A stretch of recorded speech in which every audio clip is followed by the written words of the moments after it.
여러분들 올해 우리 교회 표 주제가 뭐죠? 죽게 하듯. 예, 죽게 하듯. 자, 우리는 죽게 하듯 하자는 다짐으로 2023년을 시작했고 이제 마지막 날, 마지막 단계에 왔습니다.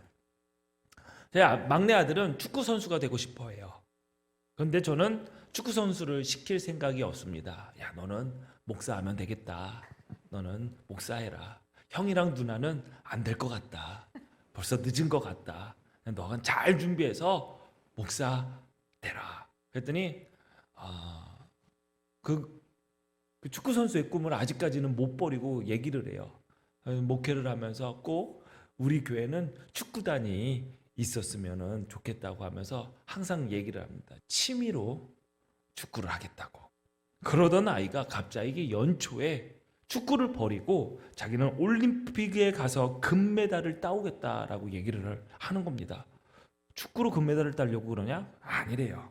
무슨 종목으로 금메달을 따올 거냐라고 물었더니 자기는 인사를 잘하니까 인사를 잘해서 금메달을 딸 수 있다라고 얘기를 합니다.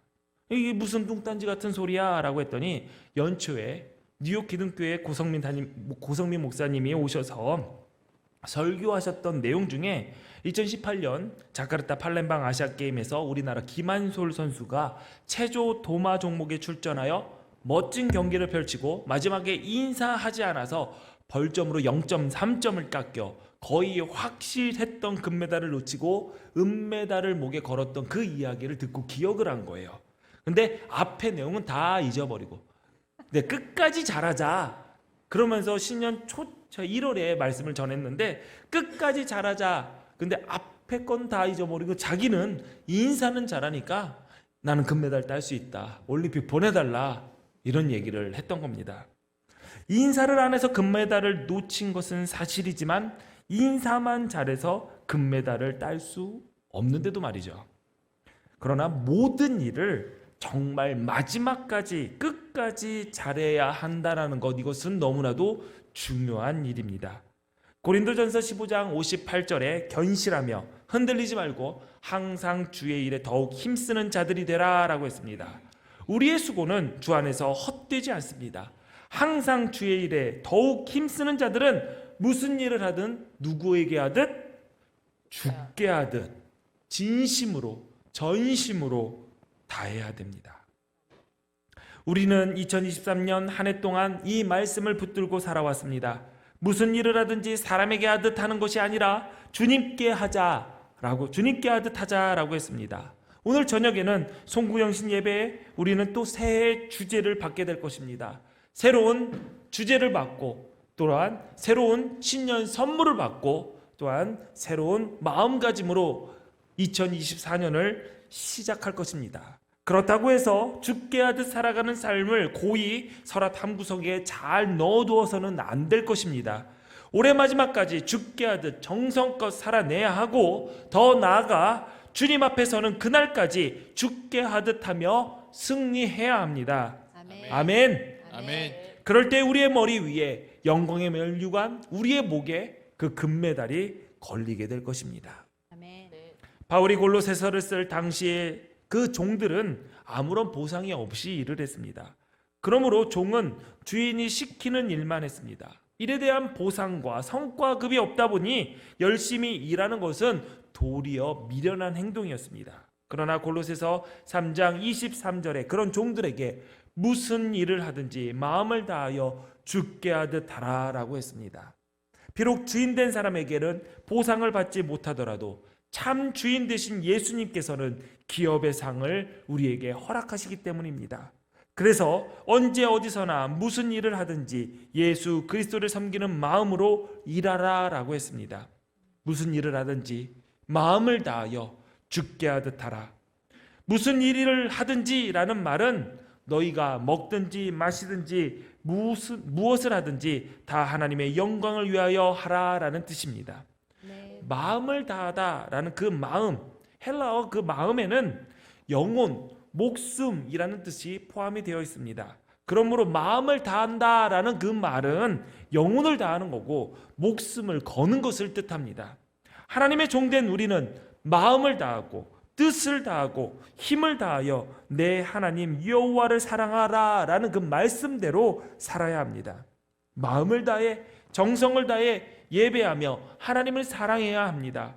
예배와 말씀 묵상과 말씀 공부와 기도의 생활 그리고 봉사 등 신앙의 모든 부분에서 최고의 정성을 보여야 합니다. 네. 예수님의 몸, 주님이 쓰시는 공동체인 이 교회, 우리는 신앙생활의 구심점이 되는 교회를 주님 사랑하듯이 사랑해야 합니다. 하나님께 드리는 헌신과 예물을 사람에게 주듯이 하는 것이 아니라 정성을 다하는 모습으로 하나님을 감동하게 하고 기쁘시게 해야 할 것입니다. 마음이 없고 정성껏 하지 않고 사람에게 하듯 하는 모습을 골로새서 3장 22절에는 눈가림하는 것이라고 표현하고 있습니다. 말씀을 보니까 종들아 모든 일에 육신의 상전들에게 순종하되 사람을 기쁘게 하는 자와 같이 눈가림만 하지 말고 오직 주를 두려워하여 성실한 마음으로 하라라고 했습니다. 자, 세상의 방식은 눈가림입니다. 누가 보면 열심히 하지만 그렇지 않으면 일하지 않습니다. 하는 척하고 연기하고 속이고 대충하고 그 일을 하게 한 주인의 마음을 헤아리지 못합니다. 그러나 하나님의 부르심으로 일꾼된 우리는 언제 어디서나 하나님을 두려워하는 마음으로 무슨 일이나 순종해야 하고 어떤 상황에서도 성실해야 됩니다. 여러분이 세상에서 일하고 있는 그 자리도 하나님께서 부르셨고 맡겨주신 곳이다 라고 생각한다면 대충대충 설렁설렁 일할 수 없습니다. 주어진 일에 죽게 하듯 성심성의를 다해야 됩니다. 공부하는 학생들도 마찬가지입니다. 하나님께서 나에게 공부하고 배울 기회를 허락하여 주신 것입니다. 그렇다면 그 기회를 하나님께서 허락하신 것으로 받고 죽게 하듯 열심히 해야 됩니다. 사람에게 하듯 사람에게 보이듯 대충대충 설렁설렁 보이는 곳에서만 하는 것이 아니라 하나님께서 나에게 허락하신 그 모든 시간을 하나님께 드리듯이 해야 됩니다. 네. 저희 막내 아들 이야기를 또 하겠습니다. 우리 막내 아들은 키는 조그만데 제일 괜찮은 것 같아요. 하는 것은 형 누나보다 아주 잘 잡혀 있습니다. 공부도 주어진 숙제도 아주 잘해요. 국어를 많이 시킵니다. 왜냐하면 목사가 되려면 읽기, 쓰기, 말하기가 잘 돼야 돼요. 그렇기 때문에 국어를 아주 많이 시켜요. 그래서 국어 문제집을 여기서부터 여기까지 풀어라 라고 했습니다. 그런데 너무 빨리 푸는 거예요. 채점을 하면 틀리지를 않아요. 그렇다면 그거를 보는 아빠의 마음은 기쁠까요? 아닙니다. 예, 의심스럽다. 의심에 뭔가 이상한 거예요. 얘가 사자성어 이걸 어떻게 알아? 어떻게 낭중지추라는 사자성어를 알지? 낭중지추 들어보셨어요? 주머니 속의 송곳. 얘가 그거를 쓴 거예요. 그러니까 저는 그렇게 생각을 하죠. 베꼈구나. 사람에게 하듯 했구나. 눈속임 했구나. 그래서 제 아내에게 물어봤습니다. 이거 해답지 어디 있냐고. 어디 있었을까요? 자기 책상 바로 앞에 새꽂이 있는 거예요. 그래. 100% 확실하구나. 그래서 숨겼습니다. 그 다음날에 보니까 아니나 다를까 너무 빨리 푸는 거예요. 뭐지? 가져와 봐라. 봤더니 틀린 게 없는 거예요. 이게 뭐지? 엄마가 다 작업을 했더라고요. 아빠가 보고 계셔. 글씨도 갑자기 예뻐진 거예요. 아빠가 보고 계셔.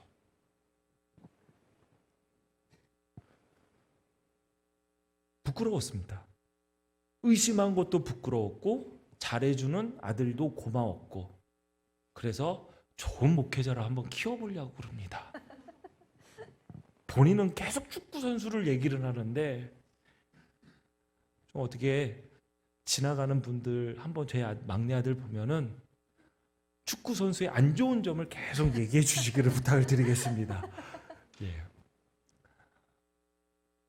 그거를 보면서 감사했어요. 왜냐하면은 제가 그렇게 의심할 수밖에 없었던 이유가 있습니다. 왜냐하면 제가 어렸을 때 해답을 베꼈기 때문입니다. 부모의 눈을 속이고 선생의 눈을 속이면서 해봤기 때문에 저도 제 아들도 어련히 그럴 줄 알은 거죠. 예. 초등학교 다닐 때 저희 반에서 기억나실지 모르겠습니다. 이달학습, 표준학습, 다달학습 그런 문제집이 있었어요. 요즘은 뭐 빠작 뭐 이러고 그러는데 예전에는 이달, 다달, 표준 이런 학습이 있었는데 저희 반 선생님이 다달학습을 매 전 반 아이들에게 사오라고 해서 숙제를 내줬습니다. 하루에 뭐 3장씩 이렇게 숙제를 해서 숙제 검사를 어떻게 하냐면 문제집을 피고 분단에 한 명씩 순서대로 1번의 답 3번 하면은 이제 해온 사람들이 자기 거를 채점을 하는 겁니다. 맞았다 하면서 2번에 4번 맞았다, 3번에 4번 맞았다 이렇게 하는 거예요. 어느 날 문제가 생겼습니다. 왜냐하면 너무나도 쉬운 문제를 저 혼자 틀렸기 때문입니다. 체육 문제였어요. 아직까지 기억이 나요.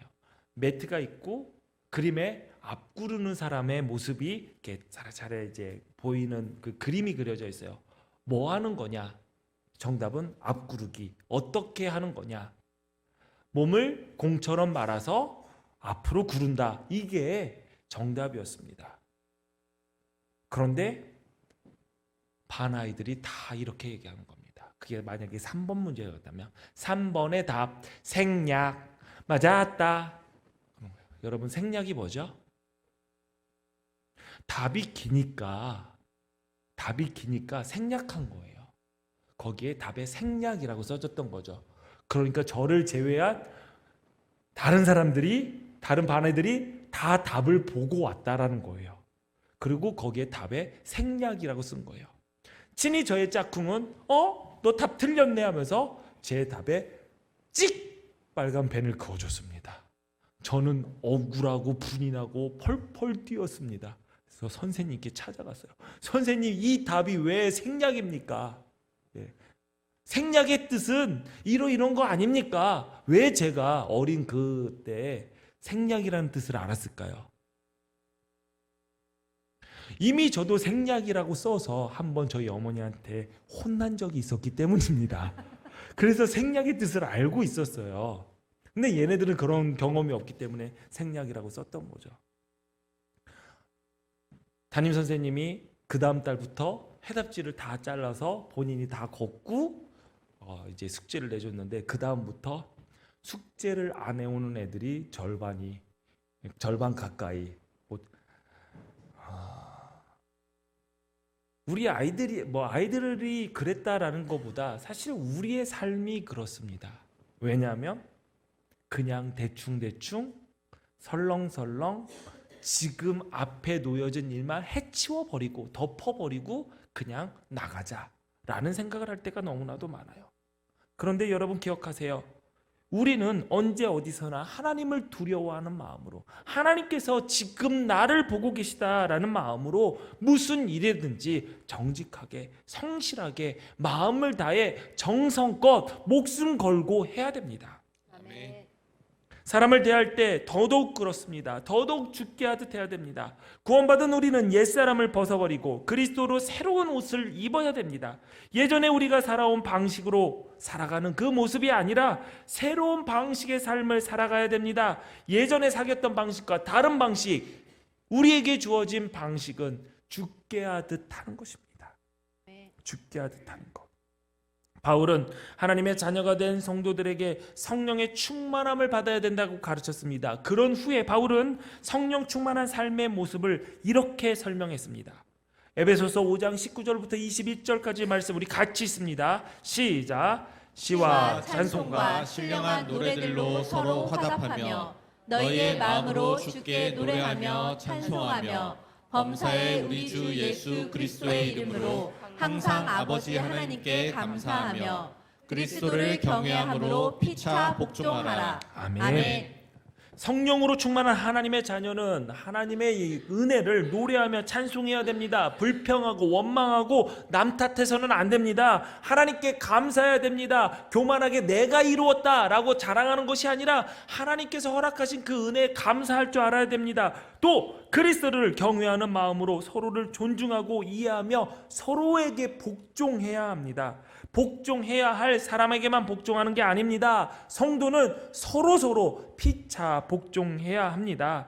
이것이 그리스도로 옷 입은 우리의 새로운 삶의 모습입니다. 복종이라는 단어, 그 단어보다 더 중요한 것은 피차, 서로 죽게 하듯이라는 표현이 더 중요합니다. 죽게 하듯 서로 피차라는 말 속에는 자발적으로 기쁜 마음으로 하되 경외하는 마음을 가져야 된다라는 뜻도 포함되어 있습니다. 여러분, 한 해를 돌아보십시오. 가장 먼저 가까운 사람들과의 관계 속에서 이 말씀이 적용되었는지, 내가 실천했는지 한번 보시기를 바랍니다. 예수 믿어 새롭게 변화된 삶이 가장 먼저 검증되는 곳은 다름 아닌 나와 가까운 사람들과의 관계 속입니다. 친하지 않은 사람들, 어렵고 불편한 사람들에게 더 예의 있게 대하기 때문에 이런 문제들은 생기지 않아요. 그런데 가까운 사람들, 자주 만나는 사람들, 편한 사람들에게는 실수할 때가 많습니다. 죽게 하듯 대하는 것이 아니라 사람에게 대하듯이 너무나도 많아요. 여러분들 한 해 동안 여러분들 원수진 사람들이 있습니까? 아직까지 새해가 다가오기 하루 전이지만 용서하지 못한 사람들이 있습니까? 여러분, 그 사람들은 어떻게 하려고요? 그냥 안 보면 된다. 그래, 신경 안 쓰면 되지. 너랑 나랑 죽을 때까지 안 마주치면 되지. 만약에 천국에서 만나면 어떡해요? 그 사람들 천국에서 만나면, 여러분, 교회에서 신앙생활을 하면서 가깝게 주의 일 하다가 서운한 일이 생겼습니까? 상처 받으셨습니까? 또한 상처 주셨습니까? 어떻게 하실 겁니까? 그냥 덮어두고 천국 가면 다 해결되겠지? 아닙니다. 얼굴만 봐도 꼴 보기 싫고 말도 섞기 싫고 존재 자체도 존귀하게 여기지 않고 그냥 안 보고 싶고 무시하고 싶은 사람을 천국에서 만났다면 그곳이 어떻게 천국이겠습니까? 지옥이지. 저는 기도합니다. 서로 관계 안 좋은 사람들, 하나님 꼭 천국에 가면 같은 방 쓰게 해주세요. 영원히 같이 살게 해주세요. 저주입니까? 그게 복이 될 수 있게 여러분 해결하세요. 그냥 주님 대하듯 하게 하세요. 주님도 이런 주님도 있구나, 이런 모습이 있었네, 몰랐네 하면서 그냥 복종하세요. 피차 복종하세요. 안 그러면 천국에서 같은 방 씁니다. 제가 그렇게 기도하고 있어요. 저 집사님과 저 집사님 꼭 같은 방은 아니어도 옆집 살게 해주세요. 그렇게 기도하고 있어요. 여러분, 주 안에서 하나라는데 어디를 도망갑니까? 어디를 꼴 보기 싫다고 얼굴을 돌립니까? 얼굴 돌리는 그 자리에도 그 사람이 있다는 사실 잊지 마시기 바랍니다. 여러분, 내 배우자에게, 내 부모님에게, 내 자녀들에게 죽게 하듯 하셨습니까? 사람에게 하듯 하셨습니까? 사람들 복종이란 말 좋아하지 않죠? 내가 누구한테 복종해야 한다라고 하면 나는 힘이 없는 사람, 어쩔 수 없이 무릎 꿇어야 되는 부족한 사람이라고 여겨지기 때문입니다. 가족 사이에도 마찬가지입니다. 여러분, 남편에게 복종하십니까? 아내에게 복종하십니까? 기분 나쁘죠? 좋은 표현으로 들리지 않습니다. 그러나 성경에서 바울이 말한 복종은 힘에 의한, 계급에 의한 복종이 아닙니다. 이 복종이라는 말을 다른 말로 바꾸라고 하면 사랑이라고 바꿀 수 있을 것입니다. 사랑 안에 복종이 포함되어 있기 때문입니다. 여러분, 잘 보세요. 실컷 놀다 온 아이들이 말합니다. 뭐라고 얘기하죠? 배고플 때 엄마 밥 줘. 엄마 나 뭐 먹어? 엄마 집에 나 뭐 있어? 밥 주세요. 어머니, 제가 너무나도 허기집니다. 피곤하시지만 귀찮으시지만 참 이 아들의 이 아들을 긍휼히 여기셔서 식사, 밥에 물 말아서 먹을 수 있을 만큼 김치 하나만 주셔도 하나님 하나님이 아니 부모님 각골낭망하겠습니다. 그런 자녀들이 어디 있어요? 엄마 봐! 식탁 차려주면은 먹을 거 뭐 이거밖에 없어? 아유, 반찬이 이거밖에 없어. 먹을 게 하나도 없네. 반찬이 여러 가지인데 어떻게 합니까? 이 싸가지 없는 아이들을 어떻게 해요? 야, 다 뺏어 먹지 마 이럽니까? 엄마 밥! 아니 어디서 너랑 나랑 나이 차이가 30살이 넘게 나는데 어디서 밥이야?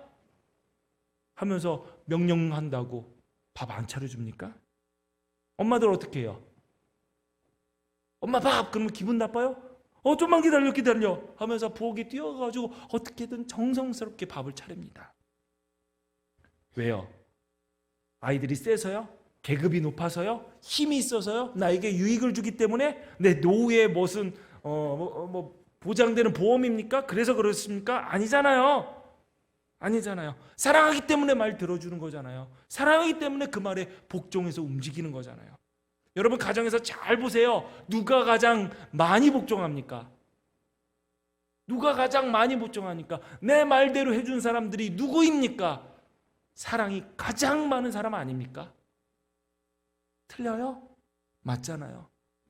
누가 제일 많이 시킵니까? 누가 제일 많이 불평합니까? 누가 제일 많이 소리 지릅니까? 사랑이 가장 없는 사람, 지만 사랑하는 사람이 가장 불평하고 가장 소리 지르고 가장 사람들 괴롭힙니다. 예나 지금이나 사랑이라는 단어 참 많이 씁니다. 세상에서 말하는 사랑 대부분은 나를 위한 사랑, 육체적인 사랑을 말합니다. 남녀 간의 사랑 얘기하죠. 그게 헬라어로 에로스라고 합니다. 이 에로스에는 바탕이 뭐냐? 나의 유익에 있어요. 내가 가치 있다고 생각하고 그 생각하는 것들에 대해서 내가 갖고 싶은 것, 본능적인 욕망이 에로스예요. 그러니까 이성을 봐도 이런 얘기를 하잖아요. 시쳇말로 갖고 싶다. 왜? 예쁘니까, 돈 많으니까, 나에게 매력적이니까. 그러니까 갖고 싶은 거예요. 무슨 백을 봤어요. 가방을 봤어요. 갖고 싶다.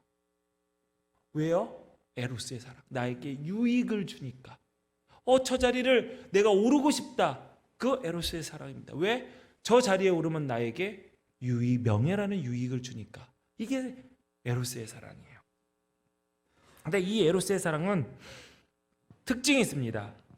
그 갖고 싶다, 욕망이 충족이 되면 또 다른 사랑을 찾으러 나갑니다. 그리고 상대방이나 어떤 물건, 어떤 일에 내가 원하는 가치가 사라져버렸을 때 그 사랑 또한 사라져버린다는 것이죠.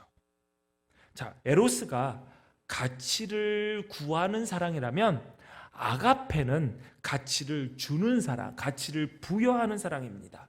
죄인인 우리가 어떻게 의인이 되었습니까? 하나님이 우리에게 하늘 백성의 가치를 부여하는 사랑을 하셨고 이를 위해 사람의 모습으로 이 땅에 오셔서 십자가에서 흘린 보혈을 우리에게 허락하셨고 우리의 죄를 지우셨기 때문에 우리는 하나님의 자녀라는 가치, 하나님 나라의 백성, 하나님의 의인이라는 그 가치를 부여받았습니다. 아가페의 사랑, 가치를 부여하는 사랑 때문에. 주께 하듯 살아가는 우리 또한 마찬가지입니다. 상대에게 가치를 부여하는 사랑을 해야 됩니다. 가정에서, 일터에서, 신앙생활을 하는 이 기둥교회에서 참아 주어야 합니다. 믿어 주어야 됩니다. 지금은 아름답지 못해도 결국 새로운 존재로 변화될 것을 믿고 나를 그 부족한 부분에 바쳐야 됩니다. 여러분, 사랑은 속에 품고 있는 감정이 아닙니다. 사랑은 반드시 수고가 뒷받침되어야 합니다. 하나님께서 우리를 사랑하셨을 때 그냥 감정으로만, 느낌으로만 사랑하시지 않았습니다. 사랑하셨기 때문에 독생자 아들을 이 땅에 보내셨고 그 독생자 아들을 십자가에 달려 죽게 하셨고 그 피로 우리를 사랑하셨습니다. 죽게 하듯 복종하고 사랑하고 경외한다? 너무 어렵게 느껴집니다. 어려운 이유가 있어요. 말씀에 순종하는 근거를 상대방에서 찾으려고 하기 때문입니다. 내 눈에 볼 때 너무 형편없어요. 별 볼 일 없어요. 그런 사람을 죽게 하듯 경외하라? 당연히 어렵죠. 그런데 말씀에 순종하는 근거를 상대방에게서만 찾아서는 안 된다는 겁니다. 내가 정말 하나님을 온전히 경외하고 있는지 먼저 살펴야 됩니다. 하나님을 대할 때, 그리스도를 생각할 때 경외함을 가지지 못하는 사람이 어떻게 누구를 만나서 죽게 하듯 할 수 있겠습니까? 그 상대가 내 눈에 더 형편없이 보이는 사람이라면 더더욱 그 일은 어려울 수밖에 없습니다. 내가 하나님 앞에서, 하나님의 질서 속에서, 하나님의 법 안에서 하나님의 통치하심을 발견하고 먼저 그 앞에서 하나님의 광대하심 앞에 엎드리지 못한다면 오늘 말씀, 죽게 하듯 하자라는 이 말씀은 순종하고 싶어도 순종할 수가 없습니다.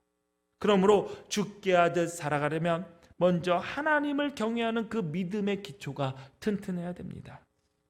하나님을 경외하며 예수님을 주로 섬기는 것, 말씀에 복종하는 것, 누가 완력으로 우리를 굴복시켜서 하는 것이 아닙니다. 예배 역시 마찬가지입니다. 주께 받은 은혜가 크고 감사해서 스스로 우리가 하나님의 그 위엄 앞에 엎드리는 것입니다. 예수님을 구세주로 믿고 자원하여 따르는 것처럼 죽게 하듯 복종하는 자녀들은 부모에게, 부모는 자녀들에게, 아내들은 남편에게, 남편들은 아내에게 자원하며 즐겁게 기쁨으로 복종해야 합니다. 옆에 분 보세요. 왜 웃어? 보자마자 왜 웃어요? 보셨어요? 복종할 만하나요? 힘들죠? 힘들죠. 힘듭니다. 힘듭니다. 그래서 우리가 평생을 싸워나가며 예수님을 바라보며 걸어가야 될 이유가 바로 그겁니다. 여러분, 이 어려운 일 잘 감당하십시오. 그러면 상은 하나님께서 주십니다.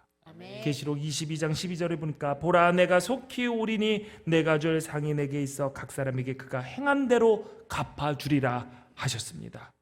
언젠가 우리 하나님 앞에 서서 결산할 때가 올 겁니다. 지으신 것이 하나도 그 앞에 나타나지 않음이 없고 우리의 결산을 받으실 이의 눈앞에서 만물이 벌거벗은 것 같이 드러난다라고 했습니다. 우리는 사람 앞에서 사람에게 인정받기 위해 죽게 하듯 살아가는 것이 아닙니다. 우리는 하나님이 나를 보시기에 하나님이 나의 삶을 결산하실 때가 있다는 것을 알기 때문에 하나님께서 인정하시는 삶, 하나님 마음에 합한 삶을 살아내는 것입니다. 우리가 맡은 일을 죽게 하듯 충성 다하면 잘하였도다. 착하고 충성된 종아, 내가 적은 일에도 충성하였음에 내가 많은 것을 내게 맡기리니 내 주인의 즐거움에 참여할지어다 라고 칭찬받을 것입니다. 아멘. 적은 일에 충성했을 때 하나님께서는 더 많은 것을 맡기십니다. 뭐 이런 거 대단한 거라고 뭐 이런 것까지 내가 해야 돼? 가벼이 여길 때 하나님은 결코 그런 자세를 기쁘게 여기시지 않습니다. 한 달란트 받은 종이 그 달란트를 귀하게 여기지 않았을 때 그는 받은 달란트 그것마저 빼앗겼습니다. 마찬가지입니다. 하나님은 우리에게 기회를 주십니다. 주님께 하듯 섬길 기회의 자리를 누구에게나 다 허락하셨습니다. 여러분 주변을 보십시오. 아까 본 사람이 나에게 하나님께서 허락하신 그 기회입니다. 죽게 하듯 살아갈 수 있게끔 하나님께서 기회 허락하셨습니다. 2023년 잘 돌아보십시오. 하나님께서는 엄청나게 여러분들에게 기회를, 자리를, 달란트를 허락하셨습니다. 여러분, 그거 어떻게 대하셨습니까? 하나님께서 죽게 하듯 일할 기회를 주셨을 때 그 일이 어떤 일이든 어떤 모양이든 누구든 어디서 하는 일이든 죽게 하듯 정성스러운 태도와 자세를 보이셨습니까? 보이셨다면 하나님께서 우리에게 더 큰 일과 더 큰 상을 허락하실 것입니다. 그러나 그렇지 않으면 악하고 게으른 종아, 나는 심지 않은 데서 거두고 해치지 않은 데서 모으는 줄로 내가 알았느냐라는 책망을 듣게 될 것입니다. 성도는 예수님 다시 오시는 날 부끄럽지 않도록 무슨 일을 하든지 마음을 다하여 죽게 하듯 해야 합니다. 여러분, 2023년 모두 수고하셨습니다. 정말 애 많이 쓰셨습니다. 여러분의 헌신이, 여러분의 수고가 여러분이 천성을 향해 나가는 그 발걸음이 주 안에서 헛된 것은 없습니다. 저는 요즘 성도의 가정들을 생각하면서 시간 날 때마다 꼭 이렇게 기도합니다. 주님, 할 마음이 없는 이들에게는 죽게 하듯 헌신할 수 있게 열정 주옵소서. 주님, 잘 못하는 이들이 있다면 잘할 수 있게 능력 주시옵소서. 주님, 잘하고 있는 이들은 복받게 하옵소서. 주님 다시 오실 때까지, 주님께서 결산하시는 날까지 모든 일을 죽게 하듯 하며 하나님의 뜻 이루기에 힘쓰고 힘쓰는 일에 승리하여 복받는 자리에 서기를 주님의 이름으로 축원합니다. 아멘. 축원합니다. 아멘. 기도하시겠습니다. 전능하신 하나님, 죽게 하듯 살아온 한 해 동안 힘 주셔서 사명 감당하게 하시니 감사합니다. 우리 성도들 하나님을 경외하는 마음으로 생명 주신 하나님 앞에 정성스럽게 하루하루를 살아내게 하시고 사랑의 수고를 하기에 게으르지 않도록 열정을 불어넣어 주옵소서. 예수님 다시 오시는 날 부끄럽지 않도록 주님께서 허락하신 그 기회, 무슨 일을 맡든지 마음을 다하여 죽게 하듯 승리하는 우리 기둥교회 성도들 되게 하옵소서. 끝까지 승리하게 붙잡아 주옵소서. 예수님의 이름으로 기도하옵나이다. 아멘.